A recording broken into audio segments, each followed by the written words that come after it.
I want to explore like how you navigated those sensitive themes, how you approached them, because it can be a bit much and it can be tricky to integrate them with authenticity and toe that line of not exploiting, but just the shock value for the sake of the shock value. It's because it is. It's like you. For my personally, in my opinion, you handled it with care for sure, and I think just the overall pace and the vibe of the book.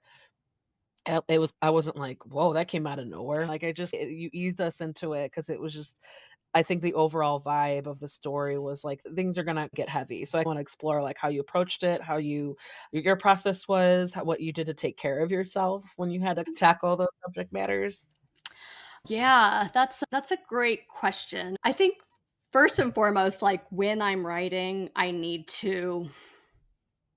say in my haha mind, not think about my mother because I'll just be censoring myself all the time. But I'm also just in general, like I want a reader eventually, but not thinking about an eventual reader and worrying about what they might have to say and I think also trick myself that no one will ever read what I'm writing.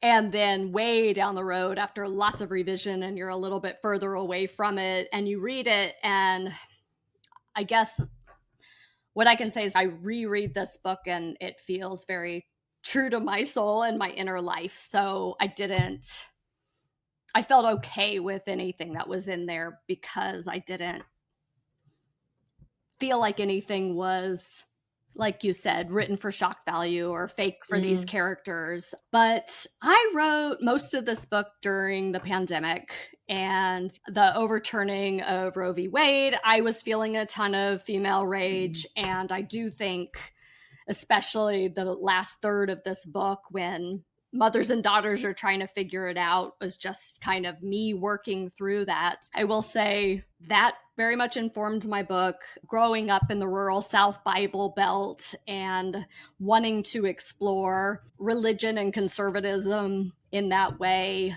also really informed the book. And then I'm a big horror fan and like gossip makes me super nervous, but like I can get into it too. So, oh, and I will say there's just been some mental health challenges in my family. And so it's just, I think writing for me has been a way to understand what I actually think about things and kind of work through my life and my observations. And so I really just, I think, felt that I knew these characters and just followed what I felt their journey was. yeah.